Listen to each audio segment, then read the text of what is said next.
Hi everybody, welcome to my YouTube channel. My name is Jill, otherwise known as the Enlightened Target, and this channel is devoted to narcissistic abuse awareness and recovery, parental alienation, complex post-traumatic stress disorder, and anything and everything associated with those three main topics. Today we are talking about the top 5 things you can expect to see or go through when a narcissist fails. This could be a major failure at work. This could be a failed Hoover attempt. This could be a divorce, a custody battle, a business failure, etc. You get the idea. And if you're saying to yourself, I bet they don't lose gracefully, nor do I assume that they are going to be a good sport about it, you would be right. And in fact, those would be massive understatements. Narcissists do not take any failure the way a normal person would. Narcissists are intensely competitive. They thrive on winning. In fact, I'm not sure that there is anything more important to a narcissist than winning. So when they fail at something, you need to brace yourself because you are likely going to see some behaviors that you never dreamed you would see exhibited by a full-grown adult person. If you are new to my channel, welcome. I'm so happy you're here.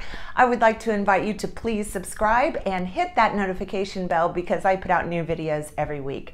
Also, if you are interested in one-on-one private narcissistic abuse recovery coaching with me, please visit my website or send me an email. Both are linked in the description below. Number 1. Any and all evidence, even foolproof evidence, will be attacked, specifically if you are the one producing the evidence. Remember, narcissists take any and all situations that happen and they run a narrative that make them into the hero, the victim, or the martyr, or some combination of all three. So when they are faced with absolute proof that they are indeed not any of those things, that they are the responsible party for this failure, whoever supplied the evidence better brace themselves for one of the nastiest smear campaigns you have ever seen. The narcissist will attack this person's character, calling them a liar or jealous or crazy. They may suggest that this person obtained the information illegally, or that they fabricated the information completely. Whoever produced this information, the narcissist is going to try and smear and bully or blackmail them into submission, or at the very least, wreck this person's character and intentions so terribly that no one believes the evidence that they are looking at with their own eyes. Number 2. If they cannot successfully blame the person who supplied the evidence, they will look for a scapegoat elsewhere. Many times they will pick a scapegoat who is vulnerable and cannot defend themselves. For example, let's say they lose a custody battle and they have ran out of things to smear the ex-spouse's reputation with, especially because the ex-spouse or someone other than themselves was awarded custody of the child. So the narcissist will likely start a smear campaign against the child and will start blaming the child for his or her failure at winning this custody battle, because God knows it couldn't be the fault of the narcissistic parent and their abusive and neglectful behaviors towards the child that caused them to lose custody. They will have dragged the ex-spouse's name through the mud, and if that didn't work, then it will become the most defenseless and innocent person's responsibility, the child, him or herself. Do not ever think that a narcissist will spare their own children the wrath of their lies, because nothing is more important to a narcissist than winning, not even their own kids. Number 3, if blaming the person who supplied the evidence did not work and the narcissist is losing the battle to shift blame and responsibility onto someone else, do not be surprised if they blame and accuse even the most loyal flying monkeys.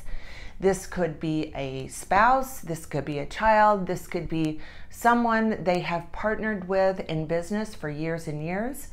Just because someone has stood by the narcissist's side come hell or high water does not under any circumstances mean that the narcissist is going to return the favor with his or her loyalty and honesty.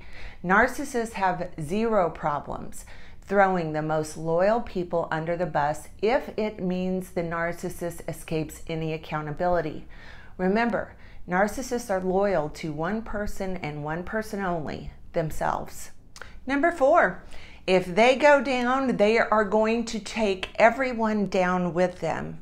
Meaning, if they cannot escape accountability, they will then attempt to make anyone associated with them equally responsible.